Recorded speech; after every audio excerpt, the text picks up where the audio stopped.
My daughter didn't come to me when the hospital called to tell her about my heart attack. Instead, her fiancé posted a photo with a cruel caption. Finally. A day without the drama king. Enraged. I made one phone call and sold what they thought was theirs. Who's dramatic now? Before we continue, please subscribe to the channel and write in the comments what time it is, where you are now. The beeping wouldn't stop. That steady mechanical pulse dragged me back from somewhere dark and weightless. My eyelids felt like sandpaper against my eyes as I forced them open. White ceiling tiles, the smell of disinfectant mixed with something metallic. Hospital. Mr. Maddox, you're finally awake. A woman in scrubs leaned over me, her dark hair pulled back in a neat ponytail. Professional smile, but her eyes held genuine warmth. The name tag read, Teresa Newman, RN. What happened? My voice came out as a croak. There was something in my arm, an IV line snaking up to a bag of clear fluid. Where am I? Seattle General Hospital. You had a heart attack at work this afternoon. Teresa checked something on the monitor beside my bed, fingers dancing across buttons I couldn't see. The paramedics brought you in around noon. You've been unconscious for about 3 hours. Heart attack. The words hit like cold water. I tried to sit up, but Teresa's gentle hand pressed me back down. Easy now. You need to rest. She pulled up a chair beside the bed. We called your daughter as listed in your emergency contacts. Thank goodness. Emily would be here soon, probably pacing in the hallway with that worried frown she got whenever I so much as sneezed. She'd insist on staying the night, sleeping in that uncomfortable chair hospitals pretend are suitable for family members. She said she was busy and couldn't make it. The monitor's beeping seemed to skip. What Teresa's professional composure flickered for just a moment. We explained the situation, but she said she had other commitments today. That's impossible. My chest tightened, and not from the heart attack. She doesn't work Thursdays. Today is her day off. She spends it cleaning the house, doing laundry. The nurse's eyes softened with the kind of pity I'd seen directed at other people. Never at me. I'm sorry, Mr. Maddox. Sometimes family members react differently to medical emergencies. Shock affects people in various ways. Shock. Right. That had to be it. Emily was probably at home right now, too panicked to drive safely. She'd always been nervous about hospitals, ever since her mother died in one 4 years ago. Maybe she was calling Ryan, asking him to drive her here. Maybe she was just scared. Could I? I gestured weakly toward the bedside table. Could I get my phone? Teresa hesitated, then reached into the drawer. Just for a few minutes. You really should rest. The phone felt heavier than usual in my hands. Or maybe my hands were just weaker. The screen showed 18 missed calls from work, 5 from my friend Silas, but nothing from Emily. Not even a text asking if I was okay. The number we called was current. Right. Teresa stood, preparing to leave. The one listed as your emergency contact. Yes. I stared at Emily's contact photo. Her laughing at last Christmas, wearing the red sweater I'd bought her. That's definitely her number. Teresa paused at the door. I'll be back to check on you in an hour. Try to get some rest. Mr. Maddox, your body needs time to heal. The door closed with a soft click, leaving me alone with the steady beeping of machines and a growing hollow sensation that had nothing to do with my damaged heart. I looked at my phone again, thumb hovering over Emily's name. She always answered on the second ring. Always. Maybe the hospital called the wrong number. Maybe there was some mistake in their system. Maybe. I pressed call. My finger shook slightly as it touched Emily's name on the screen. The IV tugged at my arm when I shifted position. A sharp reminder of where I was and why. Ring 1. Ring 2. She always picked up by now, usually with her cheerful, "Hi, Dad." That could brighten even my worst days. Ring 3, 4, 5. The call went to voicemail. Her voice recorded months ago sounded distant. "You've reached Emily. Leave a message and I'll get back to you." "Emily, it's Dad." My voice was steadier than I felt. "I'm in the hospital. Seattle General. Room 247. The doctors say I had a heart attack. Please call me back as soon as you get this." I hung up and immediately dialed again. Same result. Voicemail. This time, I didn't leave a message. Instead, I opened my text messages, fingers fumbling across the screen. The IV made everything awkward, and my chest ached with each movement. "Had heart attack. In hospital. Please call. Sent." The little check mark appeared, confirming delivery. I stared at it, waiting for the 3 dots that would show she was typing back. Nothing. Maybe her phone was on silent. Thursday was cleaning day. She always said the vacuum was too loud to hear anything.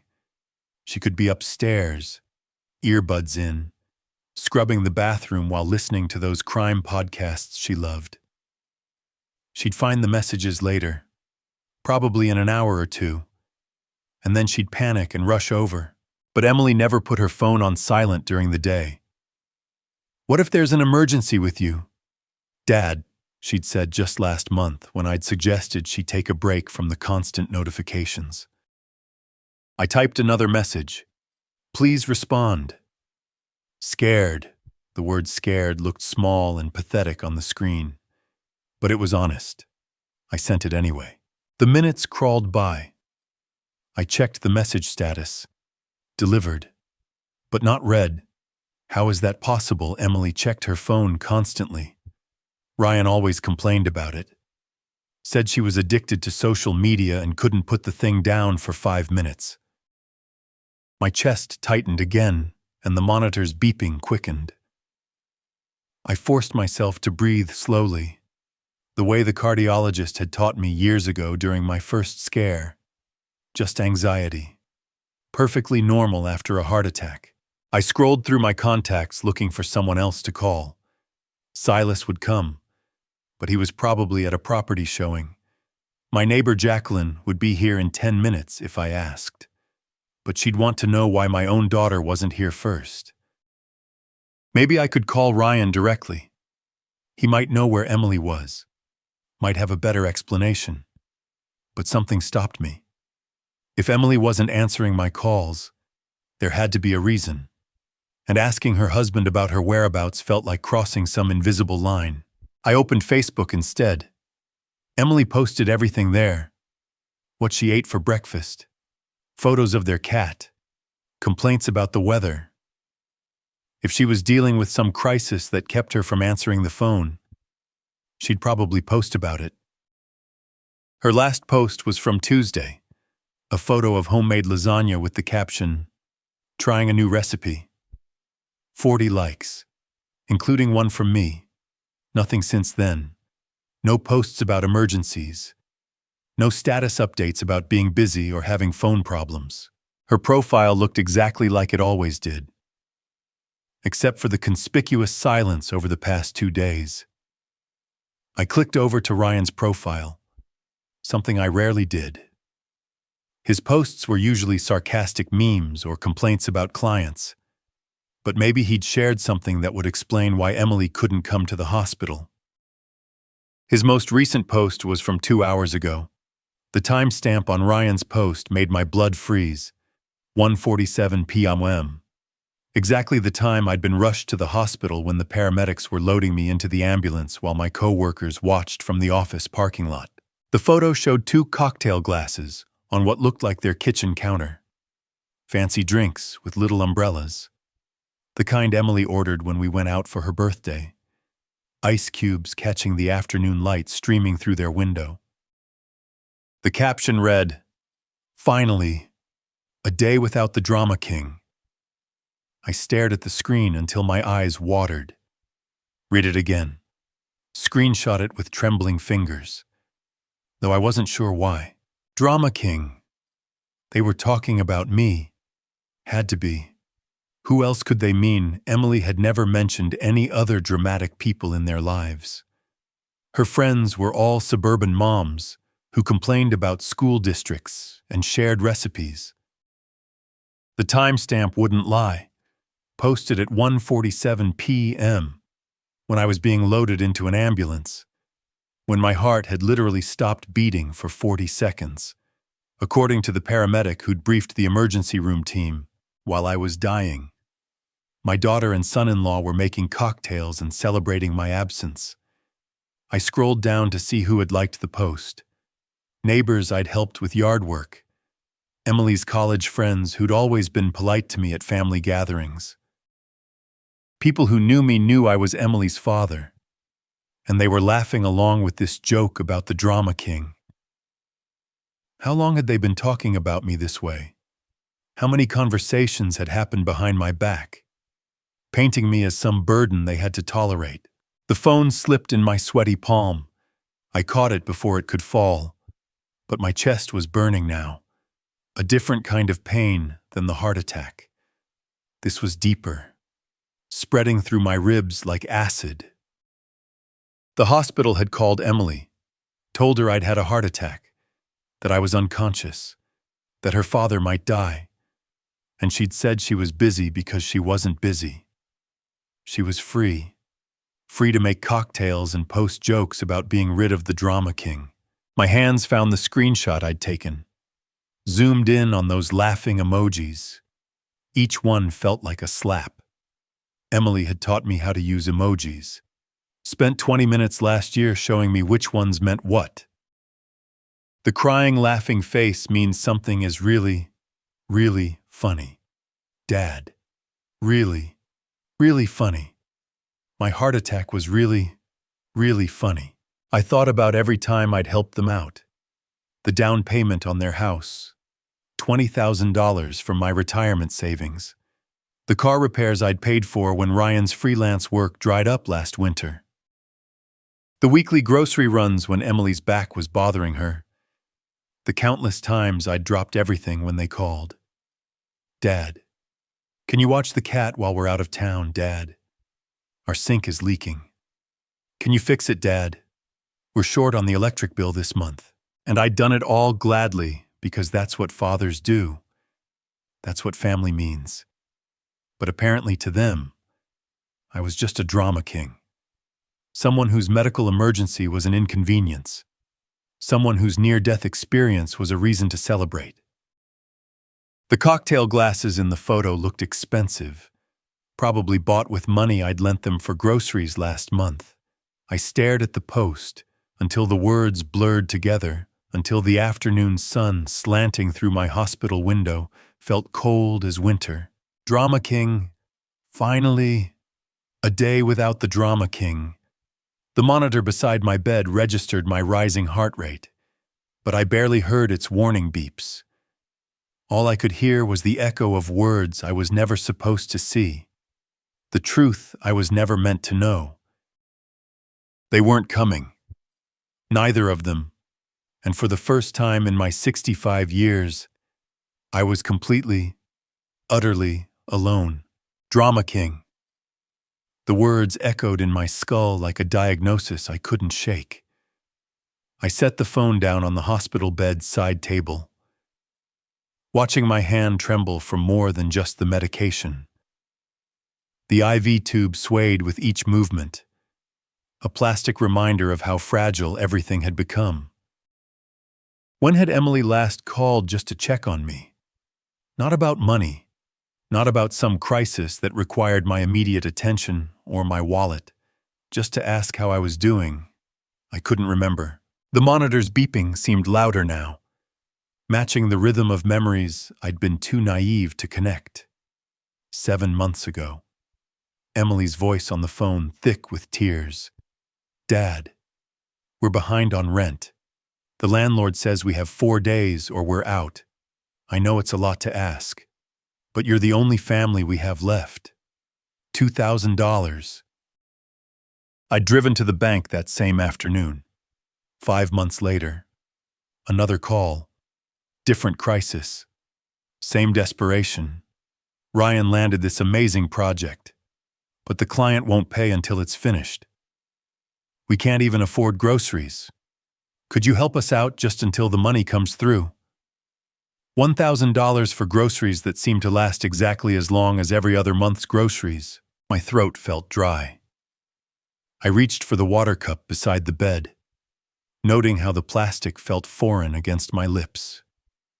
Everything in this place was foreign, sterile, designed for emergencies, like the emergencies that brought my daughter to my door with increasing frequency. You understand, right? Dad, Mom always said, family comes first. That one was from 3 months ago. Emily had been standing in my kitchen, her eyes red-rimmed, one hand resting on the counter where Laura used to roll out pie dough. With Mom gone, we're all we have. She'd want you to help us. Using Laura's memory like a credit card, I'd given them $1,500 that time. Told myself it was what Laura would have wanted. The most recent call came back with painful clarity. Last Tuesday, just 7 days ago. It's temporary. Dad, I promise. Once Ryan's business really takes off, we'll pay back everything. You know, we're good for it. Good for it. Right. In 4 years of temporary help, I'd seen exactly $0 returned, but every month brought new temporary crises, new reasons why this time was different. This time was the last time. I pressed the heel of my palm against my forehead. The IV pulled slightly, sending a sharp reminder up my arm. How many times had I made excuses for them? How many red flags had I painted green with my own desperate need to believe my daughter still needed her father for something other than his bank account? The door opened and Teresa stepped in, checking her watch. How are we doing, Mr. Maddox? Fine, I said automatically. Just thinking. She moved to check the monitors, her presence somehow both comforting and distant. Professional care from a stranger, while my own family celebrated my medical crisis with cocktails and cruel jokes. Your daughter called the main desk about an hour ago, Teresa said, making notes on her tablet. Asked about visiting hours.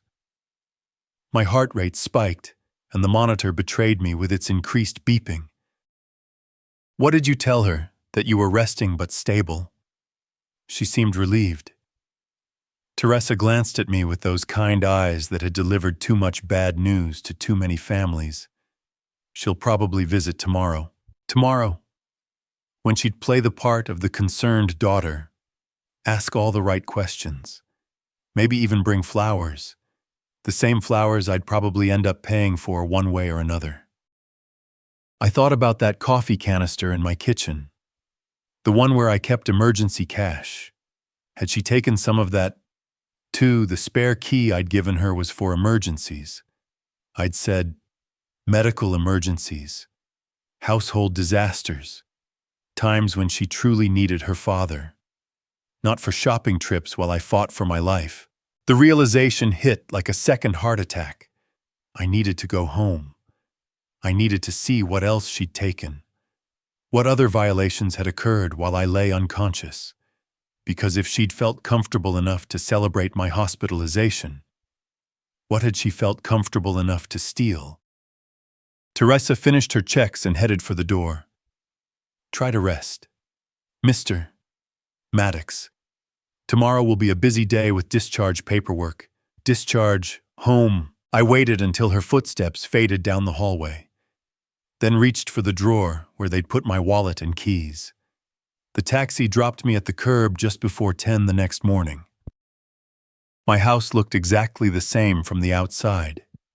Same faded blue shutters, same mailbox tilting slightly to the left. Same crack in the front walkway I'd been meaning to fix for months. But something felt different the moment I turned the key in the lock. The air inside held a faint trace of perfume that wasn't mine. Emily's perfume. The expensive stuff she couldn't afford but somehow always wore. I set my keys on the hall table, the same spot I'd used for 24 years, and listened. The house felt empty now, but it hadn't been empty yesterday. Someone had been here, moving through my space, touching my things. The living room appeared normal at first glance. Same worn leather chair where I watched the evening news. Same stack of engineering journals on the coffee table. But the antique coin collection I kept behind the World War II history books was gone. 3 generations of rare coins, including a 1910 penny my grandfather had given me when I was 13. My legs felt unsteady, whether from the heart attack or the discovery. I couldn't tell. I made my way to the kitchen, using the wall for support. The coffee canister sat on its usual shelf, but 4 inches to the left of where I always placed it. I opened the lid with shaking fingers. $250 missing from the $500 I kept for emergencies. She'd taken exactly half, probably thinking I wouldn't notice. Or maybe she didn't care if I noticed. I pulled out my phone and took a photo of the canister's position, then another of the empty space behind the books. Evidence. An engineer's instinct to document problems before solving them. The study door stood slightly ajar. I never left it ajar.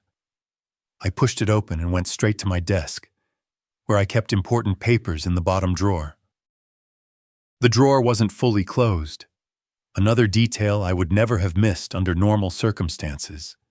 Inside, my files had been rifled through with the casual efficiency of someone who knew exactly where to look.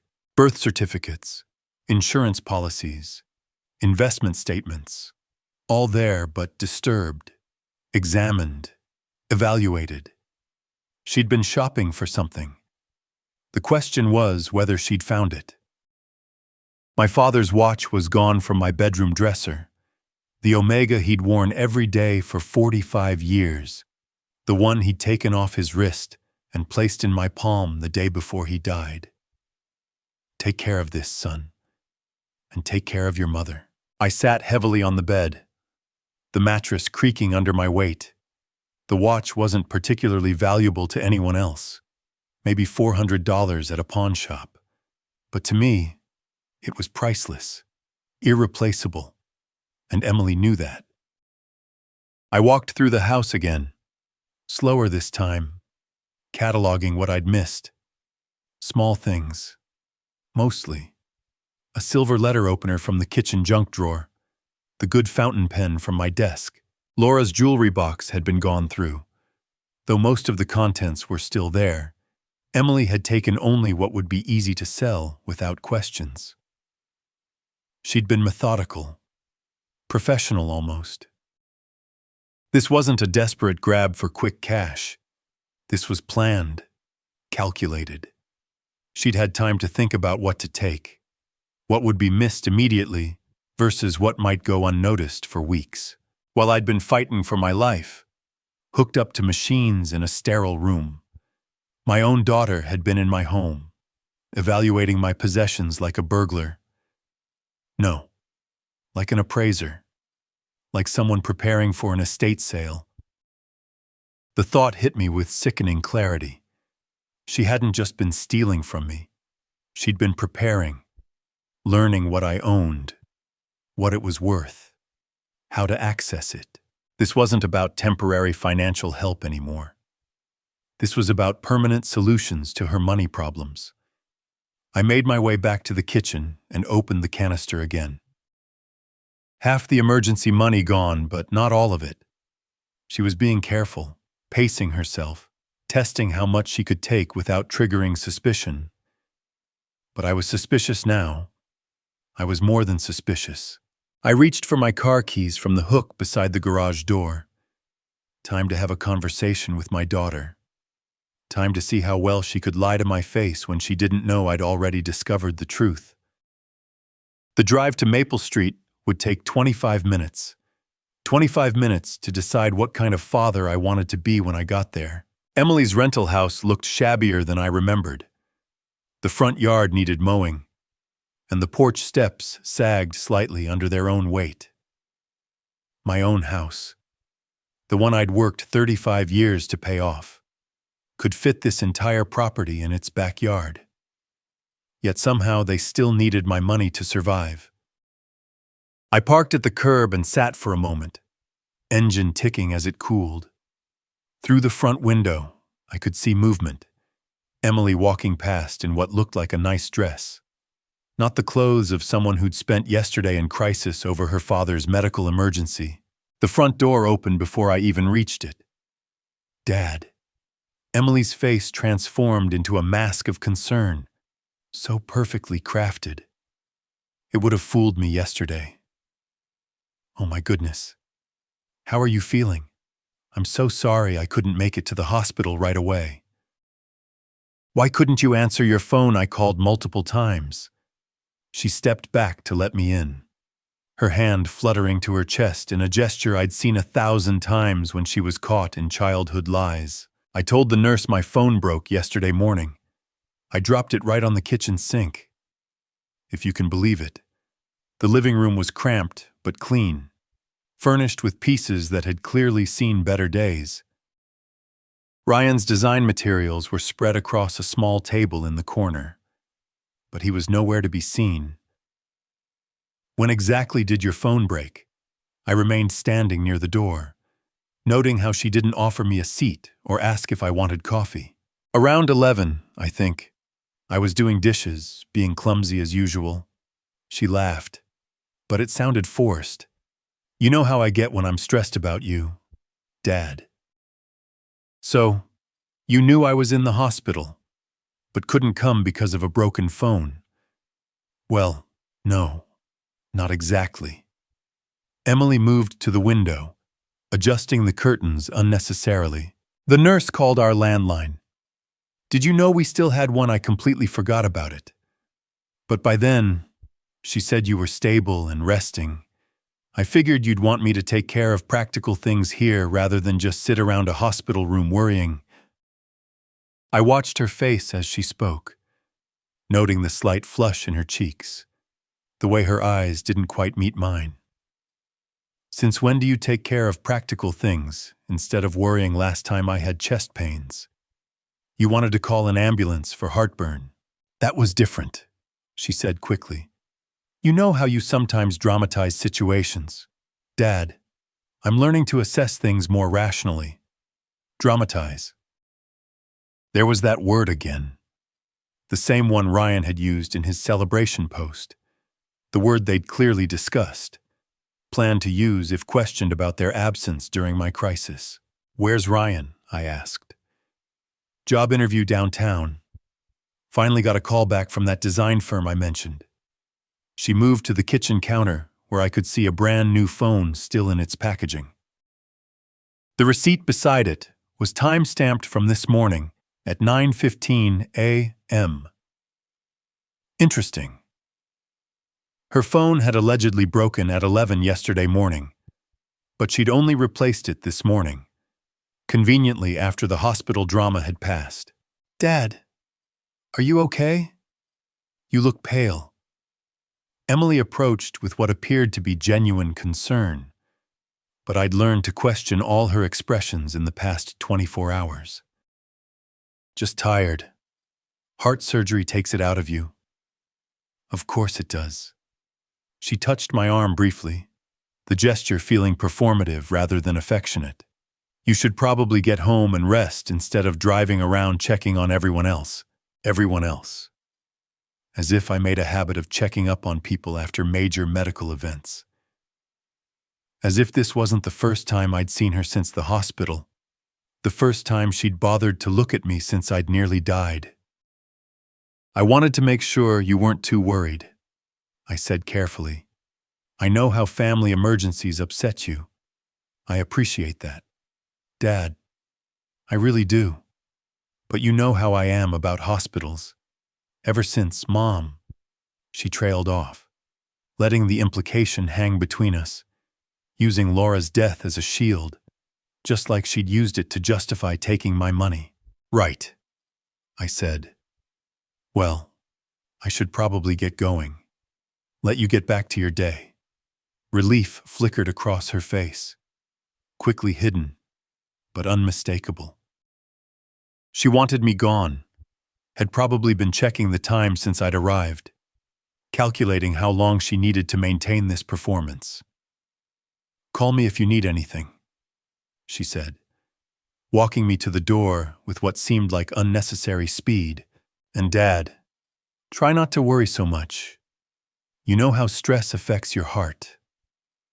I paused on her front step, looking back at her framed in the doorway. Yesterday, I would have seen a loving daughter concerned for her father's health. Today, I saw something else entirely. I'll try to keep the drama to a minimum, I said. Her smile faltered for just a moment. What? Nothing. Just something someone said. I turned toward my car, feeling her eyes on my back until I heard the front door close with a soft, final click. As I drove away, I caught a glimpse of her in my rearview mirror, already pulling out her new phone, probably texting Ryan that the old man had bought her story, that the crisis had passed. But the crisis had only just begun. The drive home felt longer than usual, every red light giving me another moment to replay Emily's performance. I pulled into my driveway and sat there for several minutes, engine ticking as it cooled, watching the afternoon shadows stretch across my lawn. My chest still ached, whether from the heart attack or from something deeper. I couldn't tell anymore. Getting out of the car required more effort than it should have. The medication made me feel disconnected from my own body, like I was operating heavy machinery I didn't fully understand. I fumbled with my keys, muscle memory guiding me toward the front door. Jet. Jacqueline Grant's voice carried across the narrow strip of grass between our driveways. She was hurrying over from her front yard, where she'd clearly been waiting for my return. At 52, Jacqueline had the kind of restless energy that made her the unofficial neighborhood news service. Thank goodness you're all right. When I heard about the hospital, I was so worried. You heard about that? I turned to face her, noting the eager gleam in her eyes that always appeared when she had information to share. Well, your Emily's been telling everyone about your heart attack. Jacqueline's expression shifted slightly, as if she was choosing her words carefully. She seemed, well, not as worried as I'd expect a daughter to be. Something cold settled in my stomach. What exactly has she been saying? Oh, honey.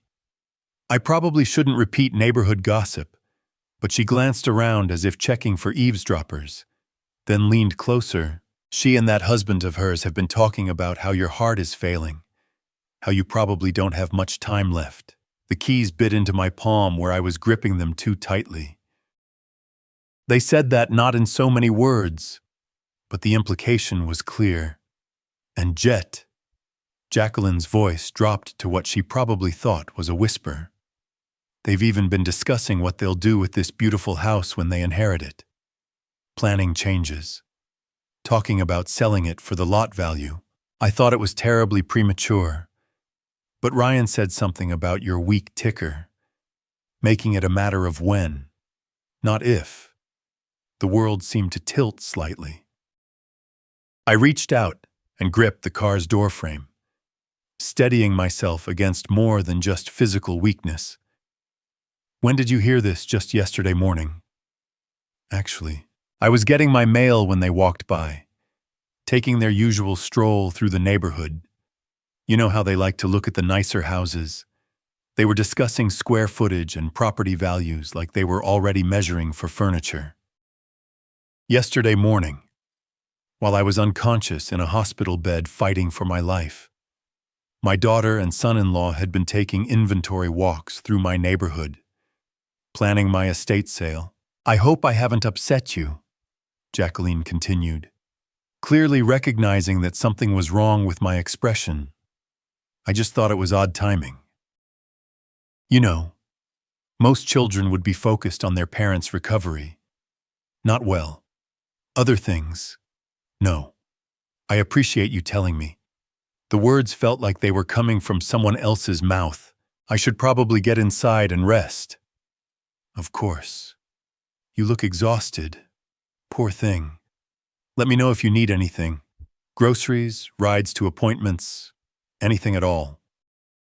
She patted my arm with genuine kindness, completely unaware that she just delivered the final blow to whatever remained of my relationship with my daughter. I managed to wave goodbye and walk toward my front door without stumbling.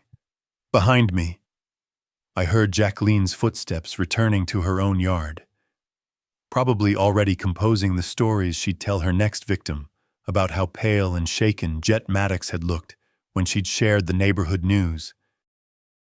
The key turned easily in the lock, but everything beyond that simple action felt impossibly complex. I stepped into my house, the house Emily and Ryan had already parceled out in their minds, the house they'd discussed selling before my body was even cold, and closed the door behind me. For the first time since this nightmare began, I was truly alone with the complete picture of my daughter's betrayal. And for the first time in my 65 years, I understood exactly what needed to be done. By 8 that evening, I'd moved through my house like a ghost haunting his own life. The ham sandwich on my kitchen counter had grown stale, but I couldn't summon any interest in food. Every room held evidence of the sacrifices I'd made, the love I'd given, the trust that had been systematically exploited and betrayed. Laura's portrait smiled down from the mantelpiece, the same gentle expression that had comforted me through 4 years of widowhood. What would she think of our daughter now? What would she say about the woman Emily had become? Or perhaps had always been beneath the surface. I remembered Laura's words from Emily's wedding day. "She's beautiful, isn't she? But Jet, promise me you'll be careful. Sometimes I worry that she sees kindness as weakness, generosity as stupidity." I'd laughed it off then. Laura was just being protective, maybe a little jealous of sharing our daughter with Ryan. But Laura had seen something I'd missed, some fundamental coldness that I'd explained away as independence. Strength, modern thinking, the college tuition I'd paid when my retirement account took its biggest hit, the wedding expenses when Laura was already sick and medical bills were mounting, the endless stream of emergencies that required immediate financial intervention. Each time Emily had made it seem like I was the hero, the savior, the irreplaceable father who always came through. But I wasn't irreplaceable at all. I was just useful, a walking ATM with a sentimental streak and a weak heart. Moving to the window, I looked out toward Maple Street, though I couldn't see Emily's rental house from here. She was probably there right now, maybe on the phone with Ryan, discussing how suspicious I'd seemed during our conversation. Were they worried that I'd figured something out? Or did they assume I was still the same naive fool who'd been bankrolling their lives for years? The neighborhood gossip Jacqueline had shared played on repeat in my mind, planning changes to my house, discussing property values, calling my heart a weak ticker, and debating when, not if, it would finally give out completely. They weren't just waiting for me to die.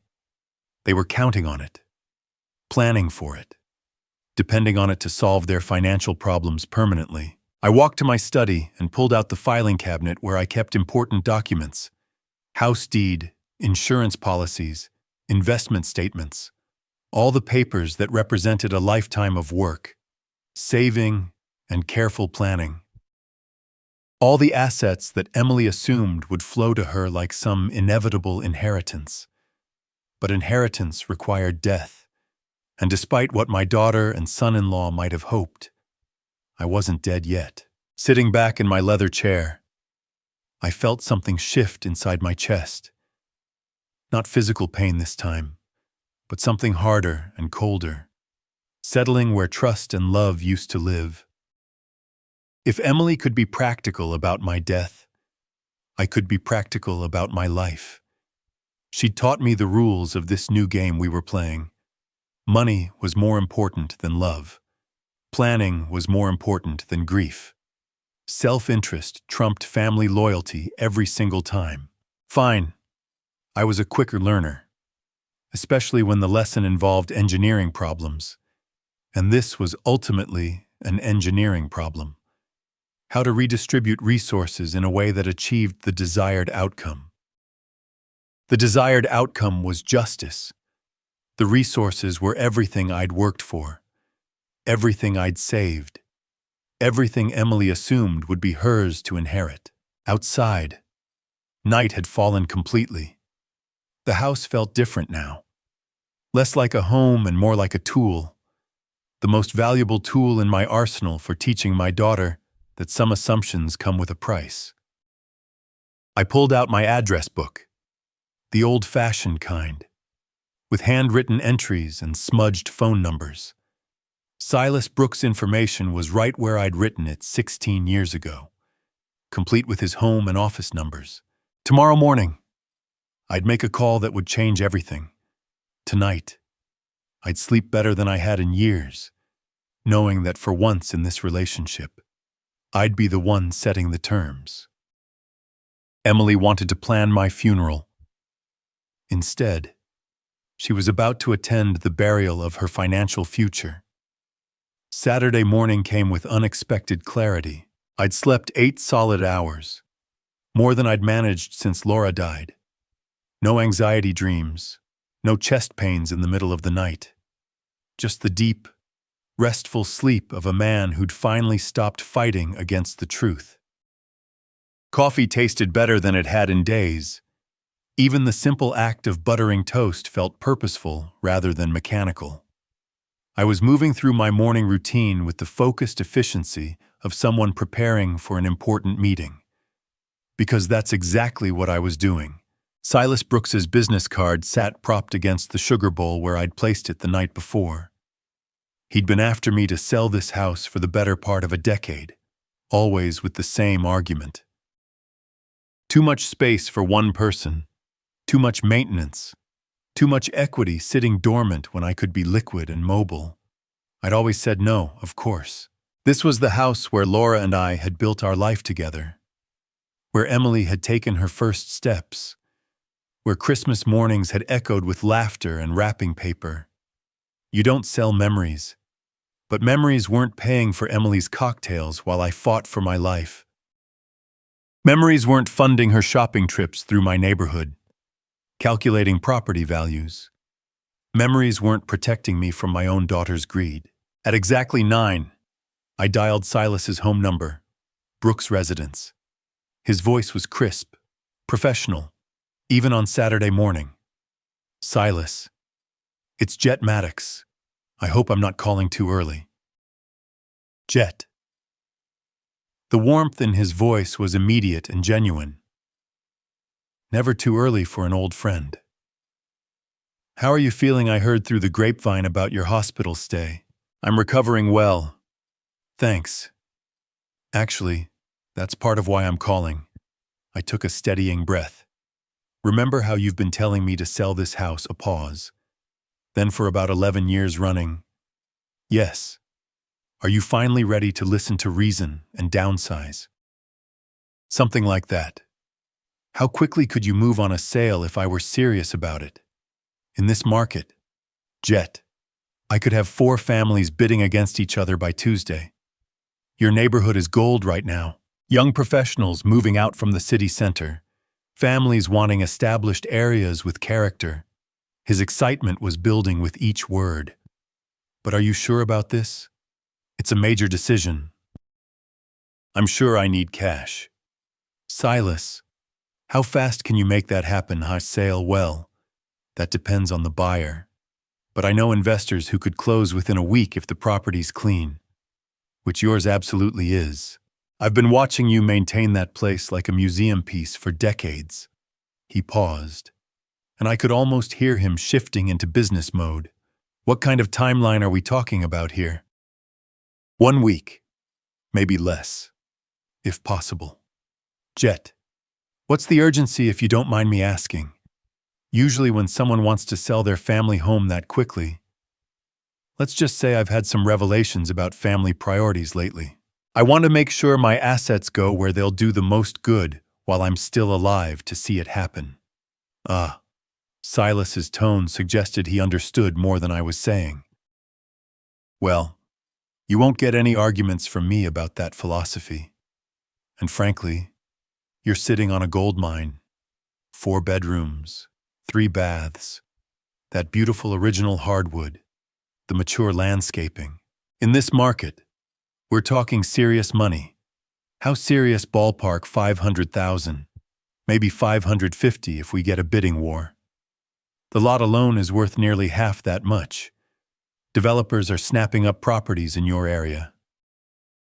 500,000, more than enough to disappear completely, to start over somewhere Emily would never think to look. More than enough to ensure that her inheritance plans became academic rather than practical. When can we get started? I asked. I can be over this afternoon with the paperwork. We'll need photos, a professional assessment, maybe some minor staging recommendations. But Jet, once we list this thing, there's no backing out. The market moves fast. I'm counting on it. All right, then. This is exciting, friend. You're going to love the freedom that comes with cutting loose from all that responsibility. Where are you thinking of relocating? I looked around my kitchen, at the window where I'd watched Laura tend her garden, at the breakfast nook where Emily used to eat cereal before school. In a week, none of it would be mine anymore. In a week, Emily's inheritance would evaporate like morning fog. I haven't decided yet, I said, but somewhere far enough away to start fresh. Perfect. I'll see you at 2 o'clock sharp. And Jet, you're doing the right thing. Life's too short to be tied down by property when you could be out there living it. After I hung up, I sat perfectly still for several minutes, listening to the house settle around me, somewhere across town. Emily was probably planning her day, maybe discussing with Ryan how long they'd have to wait for their windfall, maybe calculating monthly payments on the debt they'd run up in anticipation of my death. They were about to learn that anticipation and reality were 2 very different things. At 2, my house would officially go on the market. By next weekend, it would belong to someone else entirely. And by then, I'd be gone. Not dead, as my daughter had hoped, but free in a way I hadn't been since I'd first decided that being a good father meant being a foolish one. The phone rang in my hand, startling me back to the present. Emily's name appeared on the screen. I let it ring. The week that followed my call to Silas moved with the precision of a well-engineered machine. Monday brought document signings at his office. Tuesday saw the first showing, and by Wednesday we had serious buyers. The Spencers, Waldo and Lori, with their 5-year-old daughter. Emma fell in love with the house the moment they walked through the front door. Mr. Maddox, this house has been so beautifully maintained, Waldo said, running his hand along the original crown molding in the living room. His wife was already in the kitchen, opening cabinets and admiring the vintage tile work Laura had chosen 25 years ago. You can tell it's been truly loved, Lori added, peering out the window at the backyard, where Emma was already spinning in circles on the grass. Emma would have so much space to play here, room for a swing set, maybe a garden. I watched the little girl through the window, remembering when Emily had been that age. when she'd played in that same yard with the same innocent joy, before money became more important than love, before manipulation became second nature. The neighborhood is perfect for families, I told them. Good schools, quiet streets, neighbors who actually care about each other. The inspection on Thursday revealed minor issues, a loose shutter, some weather stripping that needed replacing, nothing that would slow down the process. By Friday, we were sitting in the closing attorney's office, signing papers that would transfer ownership of my family home to people who deserved it. Silas handled the technical details with his usual efficiency, but I caught him watching me with concern during the more emotional moments. When the attorney slid the cashier's check across the table, $520,000, more than I'd ever imagined the house was worth. My hand was steady as I accepted it. I've never seen a sale move this smoothly, Silas murmured as we gathered the papers. Are you absolutely certain about this decision? I've never been more certain of anything in my life. The key ceremony took place on the front porch, with Emma dancing around her parents' legs while I handed over the house keys. Such a simple gesture, metal changing hands. But it represented the complete transformation of my life. We'll take wonderful care of it, Lori promised, accepting the keys with both hands like they were made of crystal. I know you will, I said, and meant it. This house deserves to hear children's laughter again. Later, after the Spencers had driven away to begin planning their move, I stood alone on the sidewalk, looking at the house that was no longer mine. The late afternoon sun caught the windows just right, making them glow like warm amber. Laura would understand this decision. She'd always said that houses were meant for living, not just existing. My phone buzzed with a text from the hotel where I'd been staying. Room confirmed for another week while you finalize relocation plans. Perfect. By the time Emily discovered what had happened, I'd be long gone. By the time she realized her inheritance had evaporated, I'd already be building a new life somewhere she'd never think to look. I got into my car, the same car I'd driven to the hospital 9 days ago as a naive father who trusted his daughter's love. The man driving away from Pine Avenue was someone entirely different. Someone who'd learned that sometimes the only way to win the game is to change the rules completely. In my rearview mirror, I watched the Spencers' car pull up to their new home.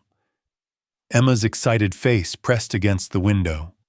The future belonged to families like theirs, honest, hopeful, genuinely caring about each other. The past, with all its lies and manipulations and calculated betrayals, belonged to someone else now. Sunday morning arrived with unseasonable clarity, the kind of bright sky that makes everything look sharper than usual. I was finishing coffee in my hotel room when the phone rang. Emily's name on the screen made me smile for the first time in over a week. Dad. Her voice was tight, controlled, dangerous. We need to talk right now. Good morning to you too, sweetheart. How can I help you? Don't play games with me. I just drove by the house. There are strangers in our yard. Dad. Strangers with moving trucks and children's toys. What did you do? I sold it yesterday. Actually, lovely family. The Spencers.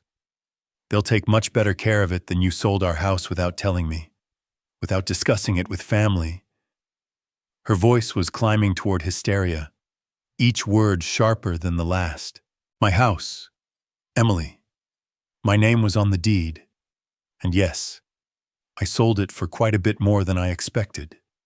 Thanks to the market. Meet me there right now. We're going to fix this. 25 minutes later, I parked across the street from my former home and watched the scene unfold. Emily was on the front lawn, gesturing frantically at Waldo Spencer, while his wife held Emma protectively behind her. Even from a distance, I could see the confusion on their faces. The way they kept looking toward their new house as if questioning their own right to be there. I crossed the street with measured steps, my heart rate steady for the first time in days. Emily, my voice cut through her tirade. Step away from these nice people. She spun toward me, and I saw something I'd never seen before in my daughter's face. Pure, undiluted rage mixed with genuine fear. Dad, tell them this is a mistake. Tell them you're not competent to make these decisions. Tell them, Mr. Maddox. Waldo stepped forward, his arm around his wife's shoulders. Is there some kind of problem we should know about? No problem at all, I said calmly. Just a family disagreement.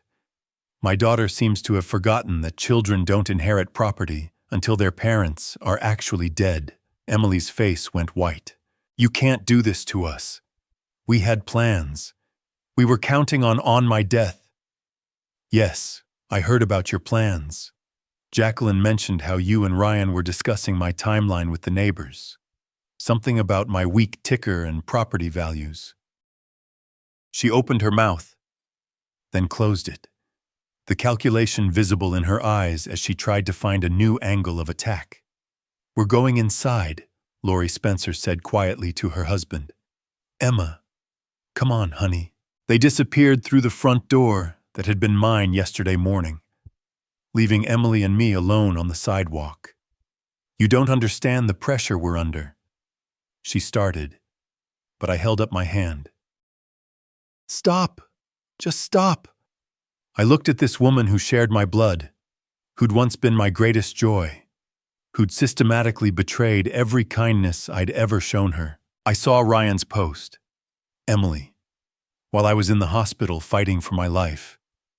He was celebrating a day without the drama king. You told the hospital you were too busy to come, too busy to check on your dying father. Her mouth worked soundlessly for a moment. You're twisting everything. You're being dramatic. I smiled, and she flinched. That seems to be your favorite word for me lately. Well, here's some drama for you. I'm alive. I'm healthy. And I'm not waiting around for your inheritance timeline anymore. You can't just cut us out. I'm your daughter. You cut yourself out the moment you decided my death was more valuable than my life.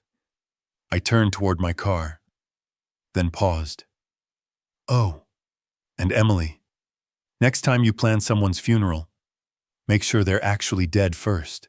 She stood there on the sidewalk that was no longer hers, in front of the house that would never be hers, looking smaller and more powerless than I'd ever seen her. No more manipulation. No more crocodile tears. No more emotional blackmail using her mother's memory. Just a greedy woman who'd gambled everything on her father's weakness and lost. I drove away without looking back, leaving her to explain to Ryan how their foolproof inheritance plan had just evaporated in the spring sunshine. 4 months later, I sat in my Denver apartment, watching the Colorado River flow past my window, coffee growing cold in my hands, as I considered the strange turns life can take. The place was smaller than my old house, but infinitely more peaceful, modern, efficient. Mine by choice rather than by accident of marriage and parenthood. The calendar on my kitchen counter showed July 15th, Emily's 34th birthday. I'd kept this tradition for 34 years, calling her every birthday morning, usually to arrange dinner or a gift exchange. This year felt different. This year the call was about maintaining boundaries rather than expressing love. She answered on the 4th ring. Hello, Dad. Her voice was carefully neutral, professionally polite. We'd spoken twice since the house sale. Once when she'd tried bringing Ryan to guilt me into doing the right thing, and once when she'd called crying about their financial struggles. Both conversations had been brief. Happy birthday, Emily. Thank you. How are you managing a pause? Then we're fine. No thanks to you. I'm glad to hear you're doing well. I meant it surprisingly. I won't keep you long. I know you're busy. Dad.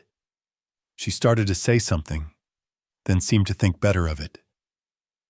Is that all? I looked around my apartment, at the books I was reading for pleasure instead of necessity, at the fishing gear I'd bought for weekend trips to the lake, at the absence of family photos that had once cluttered every surface. Peace looked different than I'd expected, but it felt exactly right. Just one more thing, I said. Try not to be so dramatic, sweetheart. Silence stretched across the line for nearly 12 seconds. Then she hung up without saying goodbye. I set the phone down and returned to my coffee, which had somehow stayed warmer than expected. Through the window, a young family was walking along the riverside path, parents pushing a stroller, older child running ahead with a kite. They looked happy in the uncomplicated way that Emily and I had never quite managed. The drama king had abdicated, I thought, watching the kite catch the wind and soar higher. Long live the quiet king. For the first time in 65 years, I was exactly where I chose to be, with exactly the people I chose to have in my life. The inheritance Emily had planned on was gone, but she'd inadvertently given me something far more valuable, the knowledge that I didn't need to be anyone's victim, not even my own daughter's. I picked up the newspaper and turned to the crossword puzzle, humming softly to myself. Outside, the river kept flowing toward whatever came next, carrying away everything that no longer served the journey. Sometimes the only way to save a relationship is to end it. Sometimes the greatest gift you can give someone is the opportunity to succeed or fail on their own merits.